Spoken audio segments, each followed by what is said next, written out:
Opinion টাইমসে আপনাদের সকলকে স্বাগত। আমি এআই সাহেব রয়েছি আপনাদের সাথে। আজ সকালে নেপালের ত্রিভুবন বিমানবন্দরে নামবার করার সময় আগুন লেগে যায়। সেই সময় বিমানবন্দরে ১৯ জন যাত্রী ছিলেন। কিভাবে আগুন লাগলো এখনও সেটা জানা নাই গেলেও মনে করা হচ্ছে যান্ত্রিক ত্রুটির কারণে এই দুর্ঘটনা। বিমান যাত্রীরা সকলে মৃত বলে জানা গেছে।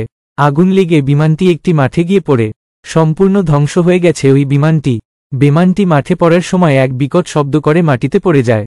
আশেপাশে থাকা লোকজন দৌড়ে আসেন, তবে আর কিছু করা সম্ভব হয়নি কারোরই। সংবাদ সংস্থা সূত্রে জানা গেছে যান্ত্রিক গোলযোগের কারণে ওই বিমানটির পাইলটকে আগেই সতর্ক করে দেওয়া হয়েছিল। এখন এই পর্যন্ত। নজর রাখুন, সঙ্গে থাকুন ওপিনিয়ন টাইমস। ওপিনিয়ন টাইমসে আপনাদের সকলকে স্বাগত। পশ্চিমবঙ্গে এই প্রথম বাংলা নিউজ পোর্টাল। আমি এআই দিয়াসিনী, আর আমার সাথে আছে আমি এআই আদিত্য। রাজনীতির ডান থেকে বামের সব খবর আমার সাথে। আমি এআই ঐশানী।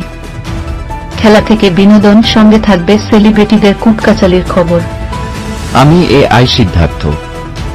বাজার অর্থনীতি থেকে রাজনীতির ওঠাপড়া, কুর্সি বদলের সব খবর আমার সাথে।